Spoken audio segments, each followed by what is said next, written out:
Listo. Ok, listo. Estamos grabando. Muy, pero muy buenos días. Qué gusto, bueno, tardes ya. Qué gusto poder saludarles. Bienvenidos, bienvenidas a esta segunda masterclass de liderazgo. Estamos nuevamente con Pancho Montes de Oca. Y en esta oportunidad, durante esta hora, vamos a conversar en liderazgo enfocado ya en el tema de grupos o de equipos de trabajo como tal. ¿Cómo estás, Pancho? Muy buenas tardes. Gracias, Diego. Muy bien, muy contento. Segunda masterclass. Creo que la primera fue bien interesante, con excelentes interacciones. Y nada, pues con muchísima expectativa de este segundo. ¿Tú qué tal? Así es. Sí, sí, sí, fue muy, muy, muy bueno. Bueno, de igual manera estamos grabando esta masterclass para que la gente lo pueda ver y vamos a empezar conversando sobre un tema fundamental que es un capítulo del libro donde hablamos de la curva del cambio. Y esto es sumamente importante entender cómo funciona, para qué sirve y sobre todo cómo podemos aterrizar estos conceptos hacia la parte del liderazgo. Y ya, apalancados en ese concepto, vamos a revisar algunas otras cosas más. Entonces, para ejemplificarlo de mejor manera, y pues primero quiero yo explicarlo un poco y después de eso ya irnos hacia el análisis del liderazgo como tal. Entonces, quiero compartirles esta pantalla, veamos si es que sale la pantalla, para ejemplificar un poco a qué nos referimos cuando hablamos de la curva del cambio. Básicamente, y para ir cuando hablamos de curva de cambio nos referimos a un proceso por el cual atraviesan todas las personas, no solamente dentro del liderazgo, o sea, de los equipos de trabajo como tal, sino que los cambios, tú sabes, la vida está llena de cambios. Entonces, tienes curva de cambio aplicado a todos los aspectos y en todos los ámbitos de la vida. Y pues, básicamente la curva del cambio tiene más o menos esta forma, que la voy perdón, la voy a dibujar ahora mismo acá. Se me fue hasta abajo, ok, Claro. ahí está. Mientras la dibujas, Diego, creo que es importante poner también en contexto que en el Masterclass 1 vimos todo. En la primera Masterclass lo que hicimos es entender lo importante de disparar primero la parte personal del liderazgo. El saber cuáles son tus filtros, tus creencias, cómo te mueves en los niveles de Maxwell, cómo está tu inteligencia emocional. Y en esta segunda, tal cual como está en el libro, lo más importante es si yo ya estoy claro en cómo soy como líder, cómo voy a trabajar en mi liderazgo, la segunda parte es clave porque es, en cambio, cómo voy a empezar a administrar los equipos. En los códigos estratégicos de liderazgo, ¿ah? Hay tres etapas: la etapa personal, la etapa de cómo conectas con los equipos y la etapa de cómo los lideras. Justamente en esta vamos a empezar a trabajar en cómo haces para liderar equipos, que es un tema complejo. Suena fácil el tema de trabajo en equipo, pero cada uno tiene sus intereses, cada uno tiene sus filtros y cada uno va pasando por diferentes etapas y diferentes cambios. Entonces, precisamente lo que vamos a analizar ahora es una herramienta espectacular que se llama la Curva curva de... del cambio. Ok, y ahí Esta curva estamos del ya. cambio, Perdón que no dibujé nada porque tuvimos un problema técnico, pero ya estamos bien. Estamos bien. estamos bien. Entonces, la curva del cambio básicamente tiene esta forma, ¿no? Y pues lo más importante de entender de esto es que por aquí es por donde empezamos todos, acá, cuando se avecina un cambio. En nuestro caso, hablando de liderazgo, se avecina un cambio en el equipo de trabajo, cuando hablamos de liderazgo corporativo, pero también podemos hablar de se avecina un cambio en tu hogar y hablamos de Así es. liderazgo familiar. Cuando se avecina cualquier tipo de cambio, empezamos por acá y aquí esta etapa es la que se conoce como el optimismo desinformado. ¿Qué significa esto de optimismo desinformado? Que la gente aquí está feliz porque por la expectativa que causa ese cambio, dice, bueno, nos va a ir bien, que vamos a vivir, que vamos a experimentar, pero no sabe lo que le espera, por eso es desinformado, porque todavía no lo ha vivido. Y como dice, una cosa es lo que tú piensas y otra cosa es lo que ya propiamente vives. Pero después de eso, sigues bajando hasta acá y llegas a un punto, a este punto de acá, donde caes en la segunda etapa, que es el pesimismo informado. Y aquí es donde ya te das cuenta de en qué te metiste, y empiezas a decir, no, creo que esto no es para mí, creo que yo me equivoqué, yo esperaba otra cosa, tenía otra expectativa, etcétera, etcétera, etcétera. Y ahorita voy a ir muy rápido solamente explicando para después asentar hacia el concepto de liderazgo. Pero después de que ya caes en esta incertidumbre de que no sabes qué fue lo que pasó o que no está sucediendo lo que tú esperabas que suceda, llegas hacia la parte de la crisis existencial. Y esta es la crisis existencial, es el punto en el cual mucha gente se bota, en ese punto hay mucha gente que se bota del trabajo. Cuando hablamos de relaciones de pareja, muchas veces en este punto es cuando las parejas se rompen y aquí pasan muchas cosas porque la gente cae en crisis existencial. Pero hay que seguir trabajando porque si tú sigues trabajando y empiezas a buscar la ayuda adecuada, llegas hacia un punto de su vida acá que se le conoce como el realismo esperanzado.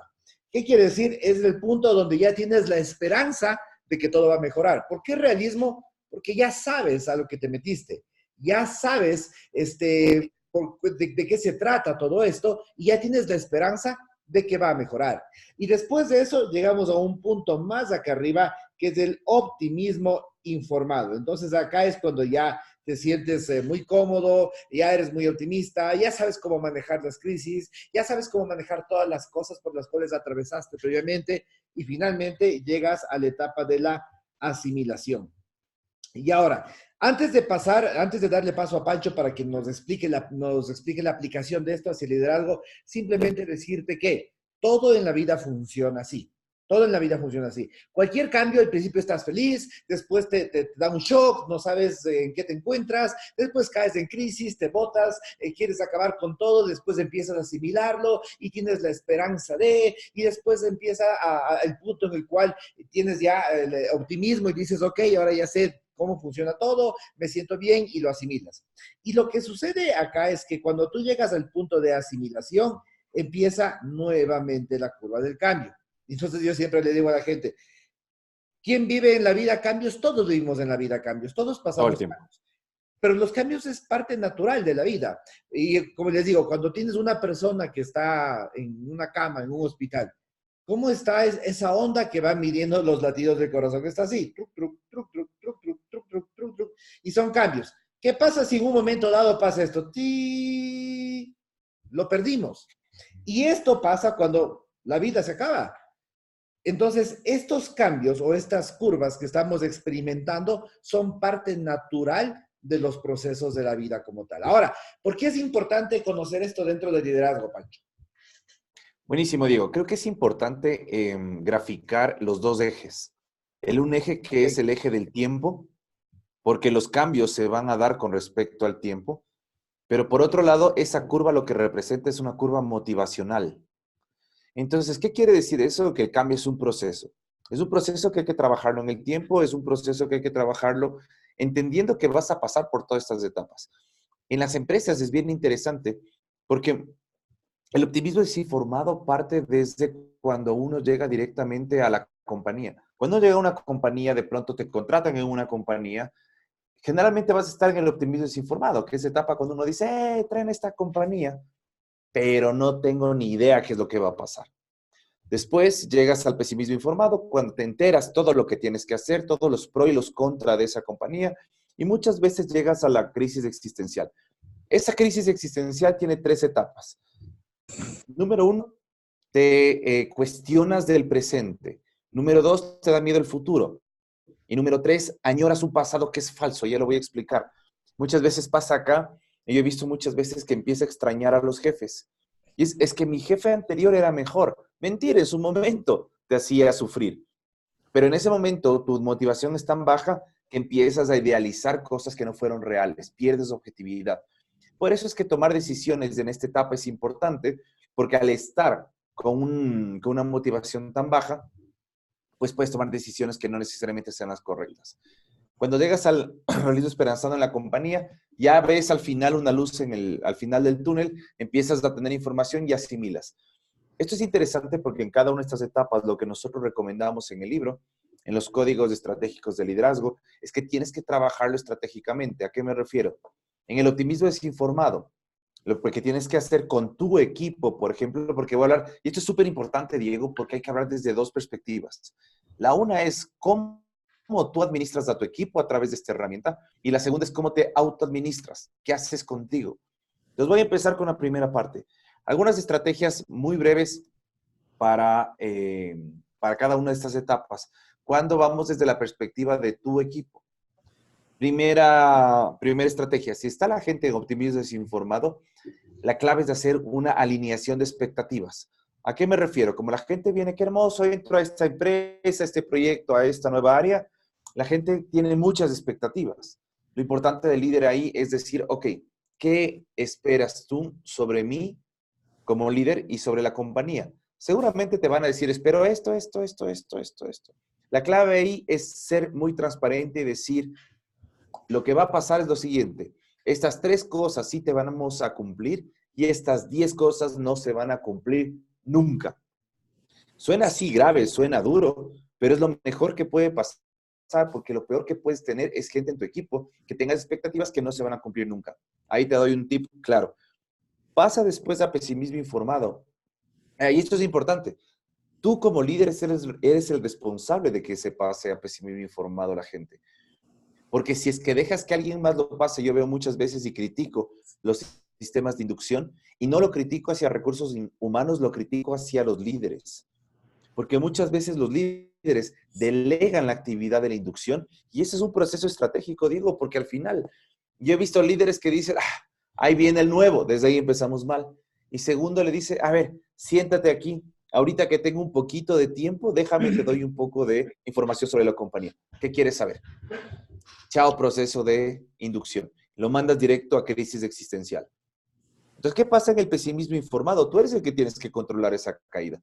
Cuando llega el pesimismo controlado, tienes que ver qué tanto se cumplió sus expectativas y qué percepción tiene en ese momento sobre la compañía. Entonces, lo que yo digo, y si nos vamos a la era digital, yo generalmente digo es, haz un meme. Pero no un meme ofensivo, sino el de, no sé si han visto en las redes sociales, expectativa frente a realidad. Pregunta frente a la expectativa que tenía, qué tan claro o no ha sido esa caída.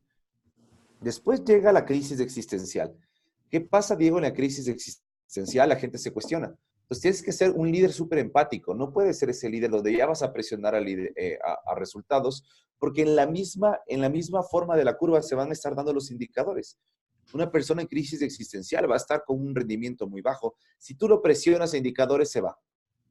Ahora, ¿qué es importante ahí? Es un liderazgo muy empático, darle herramientas para que pueda pasar a la siguiente etapa. Y la clave aquí está en la palabra reencuadre, que lo hablamos en el anterior masterclass, que es cambiar el filtro. Pues básicamente tienes que darte cuenta de el nuevo filtro. Y ese momento la gente puede empezar a subir. Mucho ayuda también darle retos cortos, retos fáciles, para que el momento que los logre, celebrarlos y ahí van a llegar rápido al realismo esperanzado. Sigue subiendo, estás en el optimismo informado, presiona el indicador y llega a la asimilación y la clave ahí, Diego, es generar cambios. Porque si tú lo puedes graficar ahí en la tablet, básicamente todos los cambios tienen que generarse para generar un crecimiento en tu equipo de trabajo. Ahora, por otro lado, desde la parte de autogestión, que es un poco más complejo, si tú estás viviendo un tema de optimismo desinformado, primero tienes que saber que las cosas no necesariamente son como las pintan, como se dice popularmente. Lo que se tiene que hacer es generar información a fuentes confiables. Si vas a pesimismo informado, tienes que buscar pares tuyos que te puedan generar la información correcta. Si estás en crisis existencial, tienes que tomar decisiones. ¿Por qué no puedes quedarte con ese nivel de desmotivación?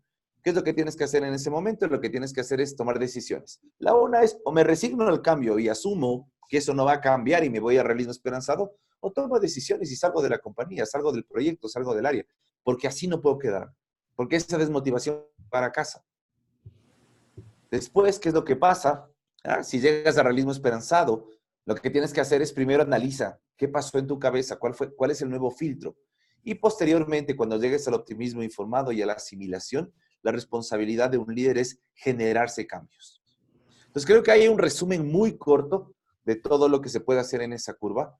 Es interesante lo que está dentro del libro, que si es que ya estás estudiando el libro, seguramente ya vas a poder saber precisamente todas esas estrategias adicionales que nosotros recomendamos. Exactamente. Perdón. Y estoy justamente dibujando nuevamente la curva porque es importante para lo siguiente que viene. Esta curva es sumamente interesante y la estoy dibujando para poder ejemplificar de menor manera, de mejor forma, perdón, todas las diferentes etapas que tenemos dentro de esta curva. Así que voy a terminar de dibujarlo de ahí para pasar a ejemplificar las etapas como tal. Perfecto. En el plano personal, yo aplico, Diego, esto en mi día a día.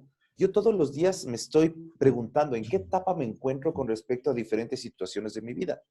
Y es interesante porque conforme pasa el tiempo, vas pasando por las etapas. Si tú dejas al cambio suelto, el cambio te gobierna y eso es peligrosísimo. Tú tienes que ser quien gobierna el cambio y tienes que ser estratégico, inclusive en casa. Para mí, una forma inclusive hasta cómica que contamos en las conferencias es que esta curva la vives cuando te casas. Primera etapa, optimismo desinformado. Cuando estás con tu novio, con tu novia y dices, mi amor, vamos a ser felices toda la vida. Casémonos. ¿En qué etapa están? Optimismo desinformado. En algunas parejas, cuando empieza la convivencia, aparece el pesimismo informado, que es esta etapa cuando uno dice, así ha sido, yo no sabía que él era así, yo no sabía que ella era así. Después van a la crisis existencial. Nuevamente, ¿qué es lo que pasa? Me cuestiono el presente, ¿para qué me casé? ¿Qué es lo que pasa después? Te da miedo el futuro, ¿y ahora qué va a pasar? Y por otro lado, te da también, empiezas a añorar un pasado que es falso. Y de pronto ahí te enganchas o empiezas a recordar a alguna persona de tu pasado. ¿Qué es lo que pasa? Con el tiempo te das cuenta que las parejas necesitan compenetrarse, que no es un tema de competencia, que es un tema de entregarse, que no es un tema de posiciones, sino de intereses comunes. Llegas al realismo esperanzado, pasas al optimismo informado, te das cuenta que tampoco es tan complejo cuando ya tienes las reglas claras y llegas a la asimilación. Pero ni bien, Diego, llegas a la asimilación, ¿qué pasa? Empiezas a escuchar temas como, qué hermoso, vamos a ser papás. ¿A qué etapa acabas de regresar? Qué hermoso, vamos a ser papás. Optimismo desinformado. Nace tu hijo, nace tu hija, pesimismo informado. Malas noches, crisis existencial. Y de luego te das cuenta nuevamente que el tema de ser papá, ser mamá, tiene también un tema de instinto. Empiezas a aprender, empiezas a informarte, llegas a la asimilación. Entonces, esta curva a mí me encanta porque lo ocupo tanto para administrar equipos como para administrar mis propios cambios personales. Así Y es, quisiera completamente cerrar, de acuerdo.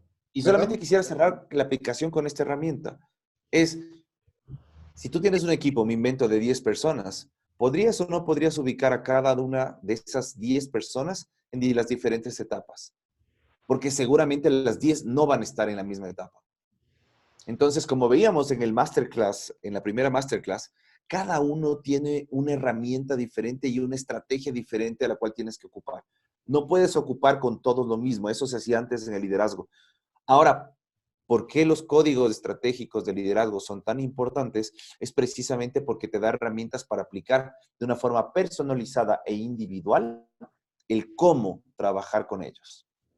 Y precisamente ahora estoy realizando una división muy interesante que se hace a esta curva del cambio, que nos va a permitir identificar, ya después de que tú conozcas en qué etapa se encuentra cada uno de los miembros de tu equipo, identificar cuáles son las estrategias para pasar a cada una de las etapas y al final de esto vamos a terminar hablando también de estilos de liderazgo y de cuál es el mejor estilo en cada una de estas etapas, porque eso es, Así es. digamos que, un aprendizaje de los que a mí más me encanta, porque usualmente los líderes piensan, ah, no, es que el mejor es el liderazgo tipo coach, ese que se dedica a desarrollar a las personas, pero que también cumple resultados, o otro por ahí dice, no, es que es el liderazgo participativo en el cual me hago amigo de todo mi equipo de trabajo, porque con eso lo superamos todo.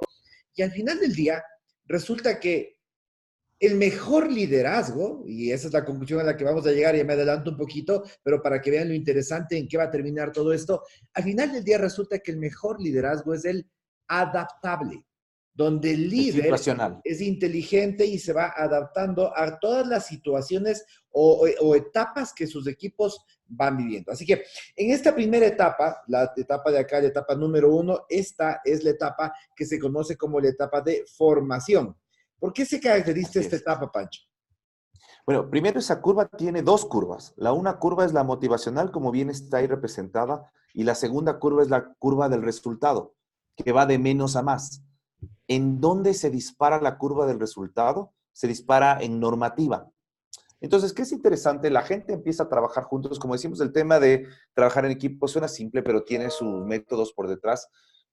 Y lo interesante es que en la etapa de formación la gente lo que tiene que trabajar es precisamente en tener la claridad y la confianza. Hay uno de los temas que topamos en el libro que se llama las 5 disfunciones de equipo, donde dice que un equipo puede dejar de funcionar por completo si es que no hay confianza. La confianza es la base de todo. En la etapa de formación, lo que tienes que hacer con tu equipo es generar precisamente ese nivel de confianza. ¿Cómo generas confianza? Porque ese es otro tema. La parte clave, Diego, está en generar espacios formales e informales para que la gente se conozca, se integre. Tienes que analizar si es que es una persona de pronto que viene al equipo, cómo le reciben las demás. Hay muchos líderes informales que pueden bloquear eso. Y a veces los líderes vemos y no nos hacemos los locos, no gestionamos esas relaciones.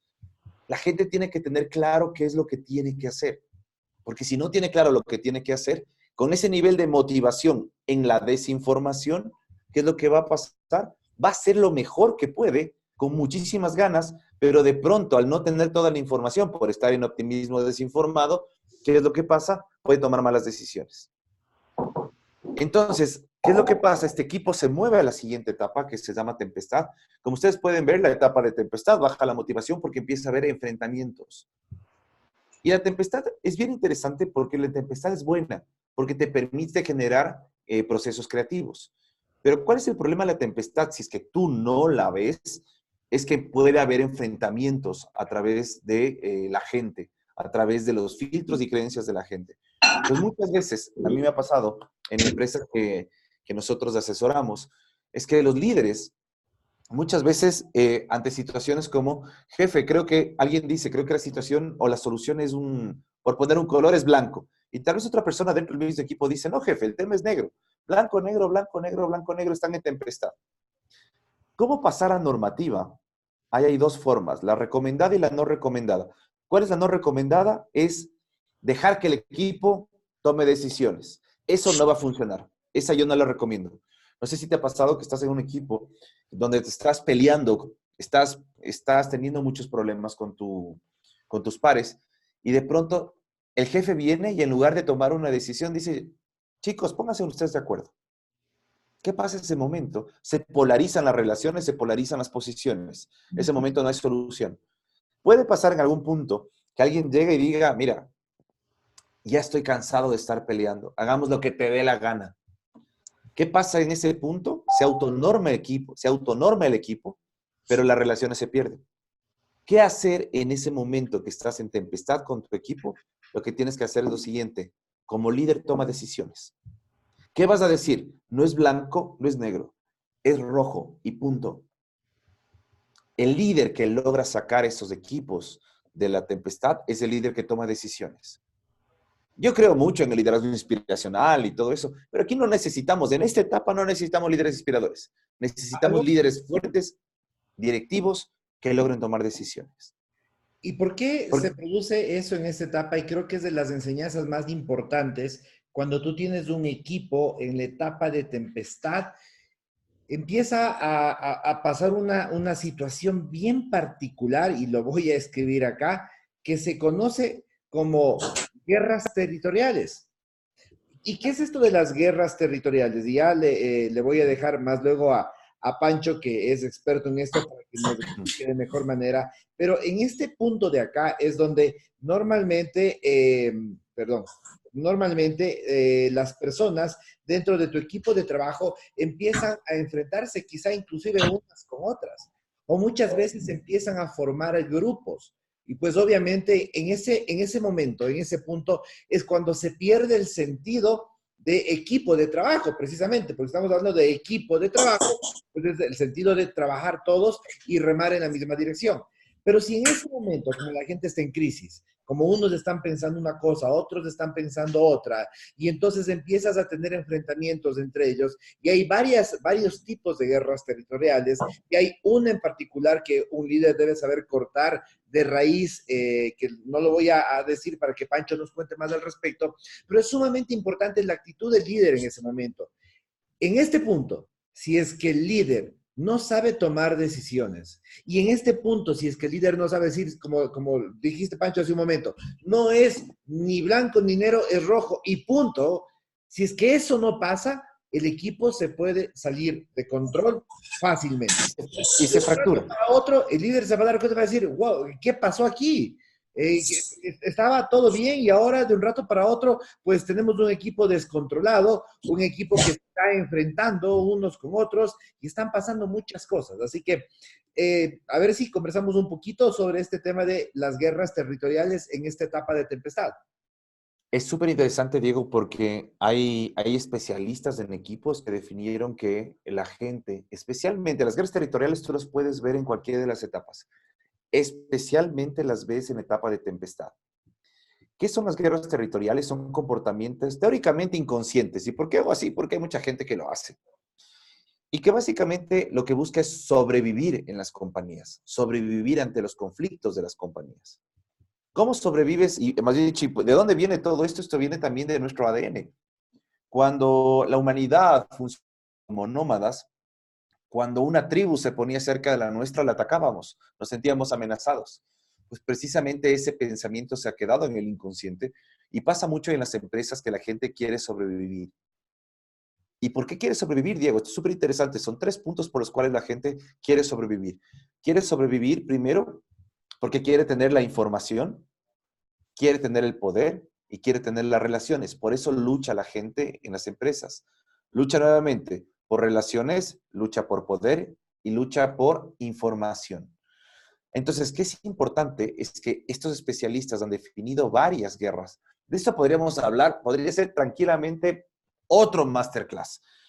Pero básicamente, para no dejar un poco el tema y que lo pueden encontrar en el libro para poder tener mucha más claridad, hay, por ejemplo, guerras como, por ejemplo, la exclusión. Hay gente que consciente o inconscientemente empieza a excluir a los demás.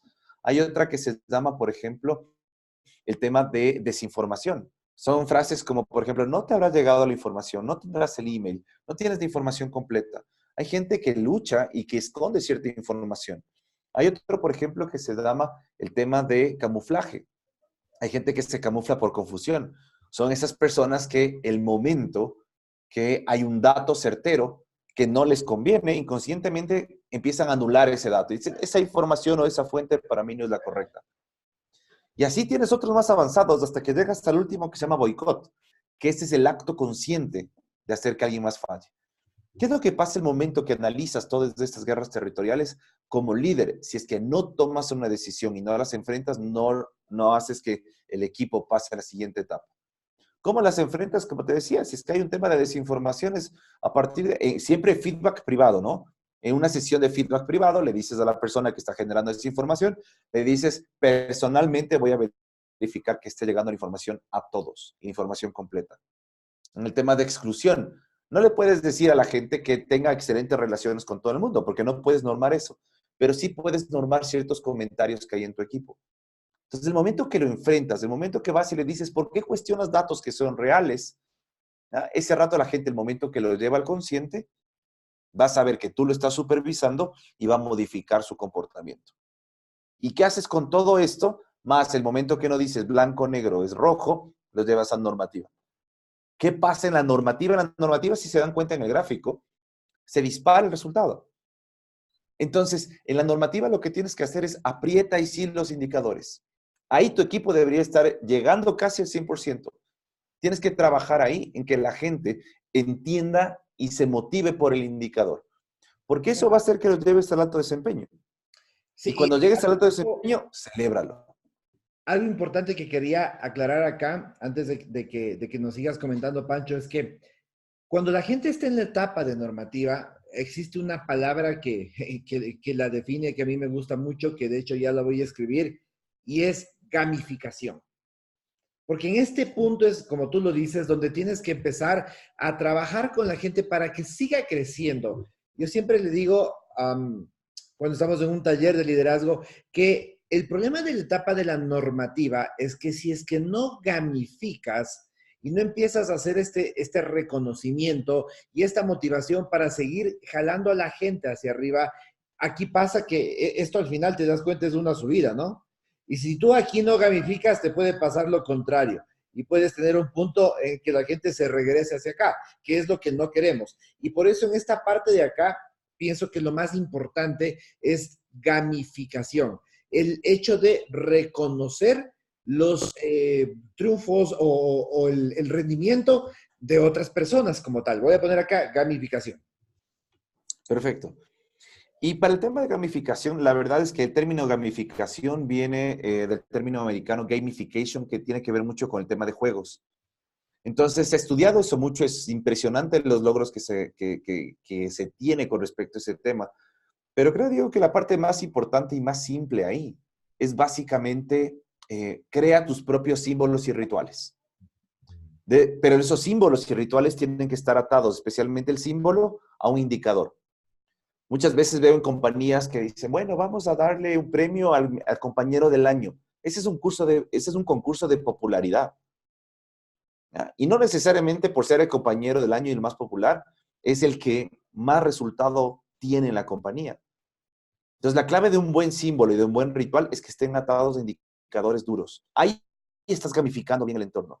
Entonces, crea un símbolo simple, pon en tableros, que la gente sepa cómo va avanzando en esos símbolos, e inclusive puedes hacer premios no monetarios acumulativos. ¿A qué me refiero? Por ejemplo, qué sé yo, en alguna organización, la persona que tenía ese símbolo, me invento, de tan simple como una carita feliz, al mes, el equipo le invitaba a almorzar. Pero si tenía 3 caritas felices, tenía un día libre, el almuerzo de los compañeros, y además algún otro, qué sé yo, en un equipo se inventaron un trofeo y se le entregaba al trofeo. O el ritual en una empresa grande que estuvimos trabajando en Perú. Se creó un símbolo de una mano que decía dame esos 5, y el ritual era que todo el mundo, a la persona que ganaba el premio dame esos 5, le chocaba la mano, dame esos 5, buen trabajo, buen trabajo. Entonces, estas cosas hay que irles trabajando, hay que irles trabajando bien. ¿Eso qué va a hacer? Hace que la gente se enfoque en el indicador y se dispare el resultado para llegar al alto desempeño. Y en el alto desempeño, celebra los indicadores, número 1. Segunda estrategia, que es importante, sistematiza mejores prácticas. Y tercer estrategia, es súper importante, es empieza a generar nuevos retos. Y lleva al equipo otra vez a crisis existencial. La crisis existencial no es mala, es buena, porque hay ahí los procesos creativos. Entonces, un verdadero líder lo que hace es un proceso de llevar todo el tiempo a través de presionar a los indicadores hacia un rendimiento superior. Pero en la etapa de alto desempeño hay algo que debemos tomar en cuenta muy importante, que son las enfermedades grupales. Así como en tempestad hay guerras territoriales, acá tenemos enfermedades grupales. Y algo Sí. también sumamente importante en alto desempeño es que cuando tú tienes personas en alto desempeño, es importante enfocarte en ayudar a que esas personas sigan creciendo, porque es como que tienes un equipo de primer nivel, pero si esas personas de primer nivel no siguen creciendo, no siguen aprendiendo y sobre todo no tienen nuevos desafíos y nuevos retos que cumplir, pues probablemente tienes ahí un equipo de primera línea que lo que estás haciendo es que se vaya a oxidar. Entonces, cuando tienes gente que está en esta etapa, en etapa más alta, es sumamente importante empezar a trabajar en nuevos desafíos, nuevos retos, o quizá inclusive apalancarte en estas personas de la etapa de alto desempeño para que te ayuden a jalar a la gente que está abajo, o que te ayuden con la gente que apenas está entrando en la etapa de formación, para que les guíen el proceso y haga que el paso por la crisis existencial de las personas que acabaron de llegar no sea tan duro. Entonces es importante apalancarte y ayudarte de todas las personas que dentro de tu equipo de trabajo están en la etapa de alto desempeño. Y obviamente tener mucho cuidado con las enfermedades grupales, Pancho. Bien, el tema de las enfermedades grupales es otra cosa súper interesante, porque nuevamente, así como las guerras territoriales se evidencian más en la etapa de tempestad, las guerras territoriales son permanentes, se evidencian más en el alto desempeño. ¿Qué pasa en el alto desempeño? Es que la gente tiene la creencia de, hoy somos lo máximo, ya hemos llegado al alto desempeño, y empieza a tener creencias limitantes de, somos lo máximo, lo sabemos todo. Entonces, ¿qué es lo que tienes que hacer en el alto desempeño? Tienes que hacer que la gente participe. La gente es interesantísimo porque deja de aportar, deja de pensar. Simplemente espera que el líder o que espera que el especialista lo trabaje. Entonces, han determinado algunas enfermedades grupales que están descritas a profundidad en el libro. Pero básicamente, por darte un ejemplo, hay una que a mí me encanta que se llama el efecto Ash. ¿Qué es el efecto Ash? Es la minoría de uno. A veces la gente se deja de escuchar en esta etapa, ya se piensan que es lo máximo, dejan de discutir y al no haber profundidad en la discusión, ¿qué es lo que pasa? Es que la gente simplemente toma la decisión tal vez la más popular, no necesariamente la mejor. Entonces, toda opinión es válida. Tienes que hacer que la gente opine en esta etapa. Porque si no, también puede ocurrir otra que es interesante, que es el efecto Loft. ¿Qué es el efecto Loft? No sé si les ha pasado, tal vez en el colegio, en la universidad, en el instituto, que cuando un profesor enviaba un trabajo a 5 personas, ¿cuántas lo ejecutaban? ¿2? ¿3? Pero no las 5.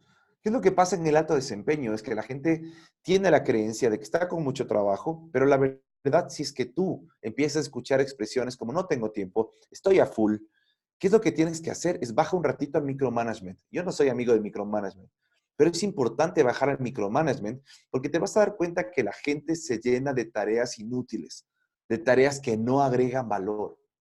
Entonces, no sé si a mí me pasa, yo veo mucho ese comportamiento en gente que ama el Excel o que son diseñadores, que pueden pasarse horas de horas de horas de horas en el Excel o tal vez diseñando algo, cuando de pronto la solución estuvo mucho antes.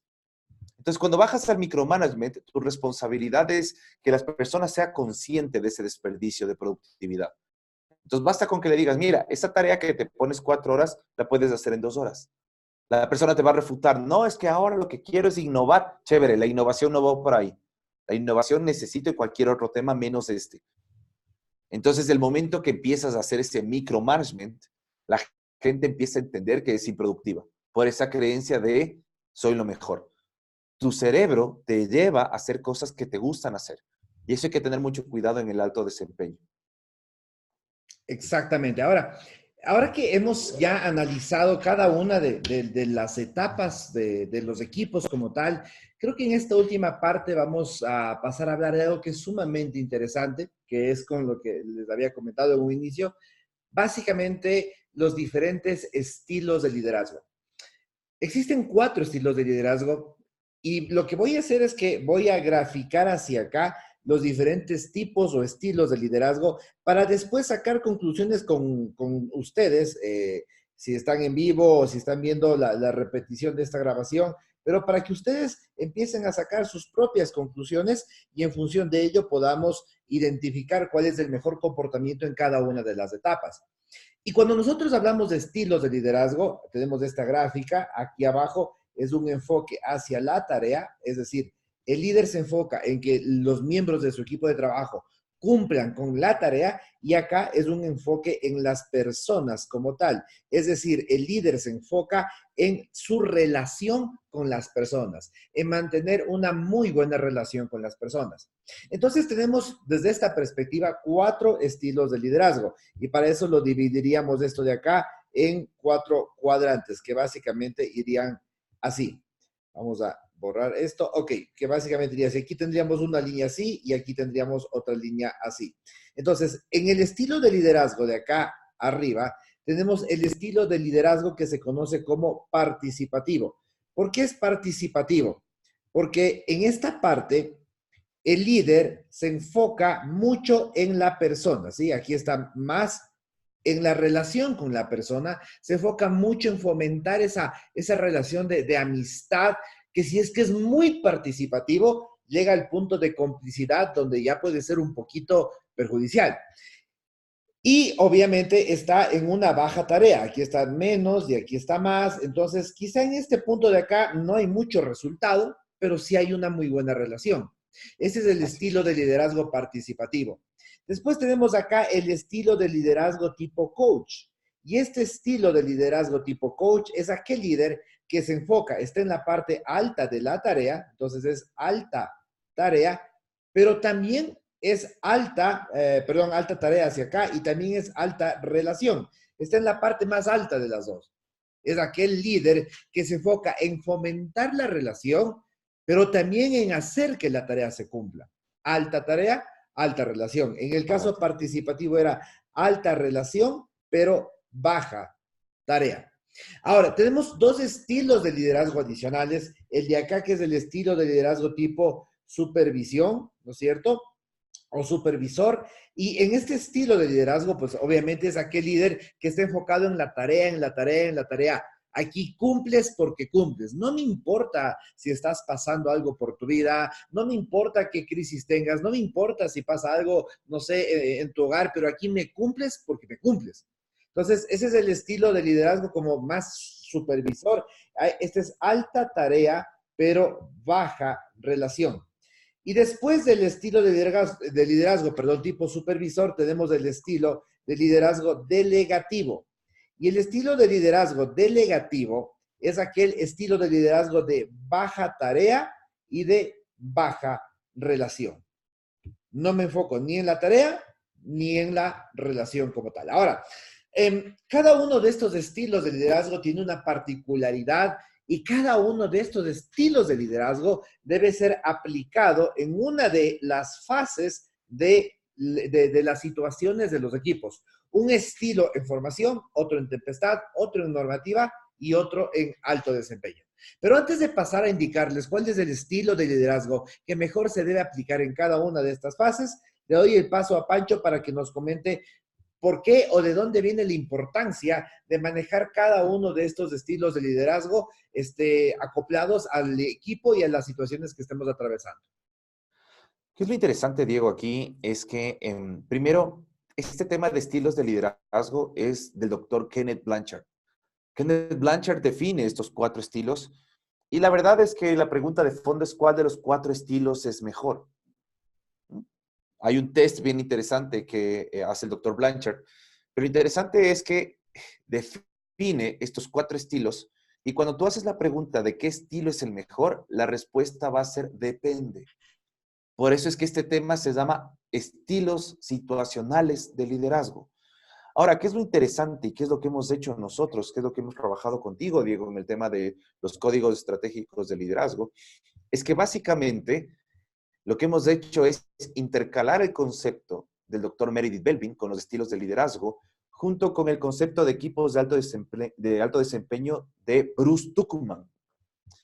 Entonces, del momento que tú analizas esas 2 herramientas, te das cuenta que realmente ningún estilo es el mejor porque todo va a depender de la situación. Ahora, ¿qué es la situación? Y ahí regresamos a Tuckman, es de qué etapa se encuentra tu equipo. La primera vez, y yo te voy a ser bien sincero, cuando yo empecé a estudiar ese tema de estilos de liderazgo, no me cuadraba mucho porque yo salí líder coach, me parecía interesante, porque para mí en su momento la creencia era hay que estar enfocado en personas y enfocado también en resultados o en tareas. Pero a partir de hacer este cruce entre Tuckman y Blanchard, y Meredith Belvin, y Blanchard, básicamente lo que entendí es que si no cambiaba de estilo, mi estilo iba a ser deficiente. Entonces, ¿a qué me refiero? Y tal vez ahora ya lo cruzamos y lo definimos. Si un equipo está en formación, el estilo que deberías ocupar es un estilo participativo, porque el equipo se está formando, recién se está conociendo. ¿Cuál era el estilo participativo? Enfocado en las personas. Si es que tu equipo se va a tempestad, les decía, en este momento no se necesita en tempestad un líder inspirador, sino un líder directivo. ¿Cuál es ese estilo de liderazgo? Es el supervisor. porque es el que toma decisiones. No va a importar el drama en el que esté todo el mundo, quiere resultados y empieza a sacarte de esa etapa porque lo vas a llevar hacia normativa. ¿Y qué pasa si es que ya llegaste a normativa? Ahí sí recomendamos nosotros el tema del líder coach, porque ahí vas a potenciar al equipo. Pero si tu equipo ya llega al alto desempeño, ya tienes que cambiar de estilo a delegativo, porque ya sabe la gente qué hacer. Ahí lo que tienes es que delegar y pensar en el siguiente reto. Ahora, ¿qué es lo interesante de este cruce que hemos hecho metodológico nosotros? Es que si veamos qué pasa si confunden los roles. ¿Qué pasa si es que yo soy un líder participativo o un líder coach en una etapa de tempestad? Te vuelves el psicólogo gratuito de tus colaboradores. Empiezas a comprar todas las quejas, todos los lloros y empiezas, en lugar de tomar decisiones, a intentar soportar emocionalmente a la gente en esa etapa, en lugar de decir, ok, no es blanco, no es negro, es rojo, y lo disparas hacia el resultado. Pero ¿qué pasa si es que eres un líder supervisor en formación? Y empiezas, ¿qué fue el resultado? Resultado, resultado, resultado. Te va a decir, jefe, primero nos estamos conociendo. ¿Y qué pasa si es que en una etapa de alto desempeño termina siendo un líder igual participativo? Vas a estar más preocupado por la gente y la gente lo que va a hacer es te va a delegar a ti las tareas y vas a ser tú el que estás generando los resultados y no tu equipo. Entonces, el momento que hicimos este cruce, Diego, que este cruce no se lo ha visto en ningún otro lado, porque nuestro trabajo como consultores internacionales es tomar las mejores metodologías y cruzarlas. Por eso es que cuando hablamos de los códigos estratégicos de liderazgo, es que el líder actual ya no sale solamente por inspiración o por carisma, tiene que salir por método. Y espero que esta información que hemos revisado el día de hoy sirva, porque si es que resumo y hago como un wrap up, básicamente es, ¿dónde te encuentras primero tú en la etapa de cambio? 1. 2. ¿Dónde se encuentra cada uno de los miembros de tu equipo? 3. ¿Dónde se encuentra tu equipo en la curva de Tuckman? Esta información tempestad normativa alto desempeño. ¿Y cuál es tu estilo natural de liderazgo? Lo ideal es que se identifica solamente estos 4 puntos, Diego. Puedes generar una estrategia que va a hacer que tu equipo llegue al alto desempeño y que tú te destaques por ello. Exactamente. Y algo súper importante que obviamente por el tiempo de las masterclasses no lo hemos topado, pero a ti que estás viendo esto y que has adquirido el libro Los Códigos Estratégicos de Liderazgo, te recomendamos encarecidamente es que vayas y revises la información sobre mapas mentales. ¿Por qué? Porque cuando nosotros hablamos de mapas mentales, hablamos de que empiezas a comprender cuál es la estructura de cómo procesa la información cada uno de los miembros de tu equipo de trabajo. Y cuando tú unes este tema de mapas mentales con todo lo que acabamos de ver ahora, te va a permitir a ti tener como el conocimiento estratégico de aplicación de lo que hemos visto. Porque claro, obviamente, tú puedes ser un líder, dices, tengo este grupo de personas que está en la etapa formativa, tengo que ser participativo. Entonces, tienes la intención de ser participativo y tienes la intención de preocuparte por la persona, pero el momento que tú, ya con este conocimiento, como líder participativo, te preocupas por la persona, pero le abordas mal a la persona en un mapa mental que no es el correcto, quizá y consigas lo contrario. Entonces, tienes la idea completa, pero no sabes la estrategia de fondo. El momento que tú conoces la estrategia de fondo, entonces puedes aplicar, y por eso es que con Pancho hicimos una selección exhaustiva de cuáles son los temas más importantes que queremos que vayan dentro de este libro. Y todos los temas que están allí tienen una razón de ser. Porque el momento que tú cruzas lo uno con lo otro, tienes la información completa, todos los códigos estratégicos, como es el nombre del libro, para ser un líder espectacular. De igual manera, ¿no? Ya estás acá, digamos, en la etapa de normativa. Ya eres un estilo de liderazgo tipo coach. Sabes que puedes pedirle más a la gente, porque si tú te das cuenta en la etapa normativa, la línea roja y el desempeño ya está disparándose. Ya puedes enfocarte en la tarea y también puedes enfocarte en la persona. Pero si el momento que tú te quieres enfocar en la tarea, te pongo un ejemplo, te quieres enfocar en la tarea y tú, como no sabes de mapas mentales, como no sabes de factores motivacionales, De pronto empiezas a motivarle a tu equipo de trabajo o a uno de los miembros de tu equipo de trabajo, digamos, por el logro, por lo que va a poder alcanzar, por lo que va a poder lograr. Pero resulta que el factor motivacional de esta persona no era de logro, sino de poder. Tú tienes la intención, sabes que debes aplicar un estilo tipo coach, pero no vas a llegar porque estás yéndote por otro factor motivacional diferente al factor motivacional que tiene ese miembro de tu equipo de trabajo. Por eso la importancia de que conozcas mapas mentales. Y acá simplemente algo súper importante. El rato que tú ya leas toda la parte de mapas mentales, elabora el mapa mental de tu equipo de trabajo. Y eso te va a permitir entender muchas cosas. Es tan simple como hacer una simple tabla donde tú pongas acá cada uno de los miembros de tu equipo de trabajo, ¿sí? Tienes aquí y aquí pones los nombres. Aquí viene el nombre de la persona 1, N2, N3 y aquí cada uno de los miembros de tu equipo de trabajo. Perdón, N5. Y acá van a ir los diferentes factores motivacionales, sistemas representacionales, metaprogramas y demás, que obviamente ahorita no te voy a comentar de qué nomás se trata, pero tú en este punto vas a poder decir, esta persona tiene este sistema representacional, este factor motivacional, tiene esto, esto y esto. Y de esa manera vas armando esta matriz, de tal manera que al final inclusive te va a permitir entender, a ver, en mi equipo al momento estoy presentando una novedad con esta persona. ¿Qué novedad está presentando esta persona? Resulta que esta persona está comportándose de esta manera, de esta. Analizas el mapa mental y dices, ok, esta persona se está comportando por esto de acá. ¿Qué tengo que hacer? Y ahí es donde cruzas con lo que vimos acá arriba. Esta persona está en tal etapa y tiene este mapa mental. ¿Cuál es la estrategia? La estrategia es comportarme de esta manera, hablarle de esta forma, pedir ayuda en esto de acá, y allí es cuando sacas adelante tu equipo. Por eso es la parte de estrategia. Porque esto al final del día no es como te decían antes, es que el líder tiene que ser una persona que inspire, o que haga conseguir resultados, o que hable bonito y se acabó. Tú puedes ser una persona que presione para conseguir resultados o que hable bonito, pero si no tienes todo este bagaje de conocimientos y no aplicas todas estas cosas que te lo hemos resumido en estas dos masterclasses y que está dentro del libro Los Códigos Estratégicos de Liderazgo, pues puedes de pronto, puedes sufrir un colapso. Y ese es el punto en el que muchos líderes dentro de muchas organizaciones muchas veces dicen, bueno, es que ya no sé qué hacer.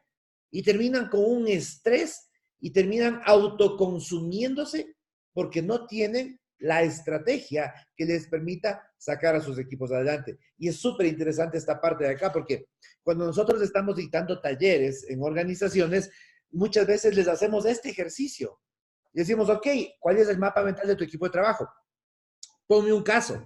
¿Qué problema tienes? No me des nombre, solo dime cuál es el mapa mental de la persona X y cuál es el problema. Este es el mapa mental, este es el problema. Ok, analicemos. Analizamos, sacamos conclusiones y sacamos acciones a seguir. Y ahí es cuando los líderes dicen, wow, esto sirve. Y realmente es increíble cuando ya aplicas todo el conocimiento.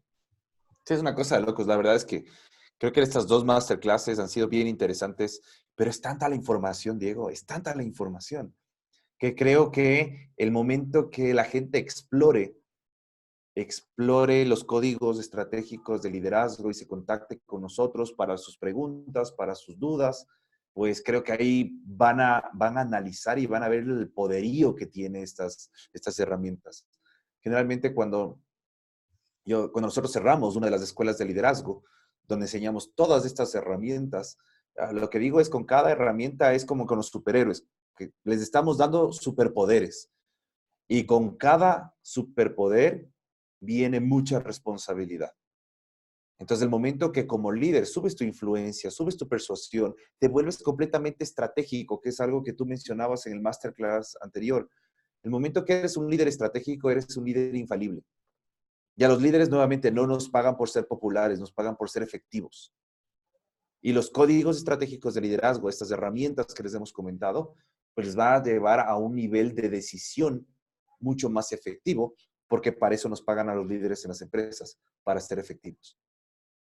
Exactamente. Así que ya para ir cerrando, primero muchísimas gracias a Ale que estuvo acá presente, a las personas que igual lo van a ver en diferido. Esperamos que, y esa es la ventaja de este tipo de transmisiones que quedan grabadas y que lo puedes ver una y otra vez, ¿no? No es como cuando estás en vivo y ya se pasó y haces preguntas, pero si ya se te pasó, se te pasó. Y si no apuntaste, no apuntaste.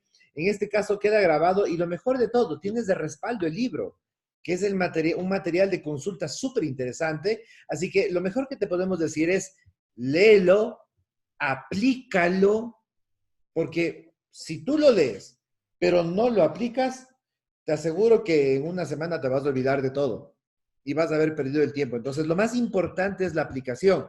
En un principio te va a resultar un poquitín quizá complicado, como todo cuando es algo nuevo en tu vida, pero después va a fluir y vas a ver el impacto que produce en tu vida y en tu liderazgo como tal. Así que para nosotros ha sido un gusto. Un mensaje final, Pancho. Básicamente creo que tú lo resumiste, es léelo, practícalo, aplícalo, y yo lo pondría como cuarto punto es disfruta del proceso y de los resultados que te va a dar la aplicación de los códigos estratégicos.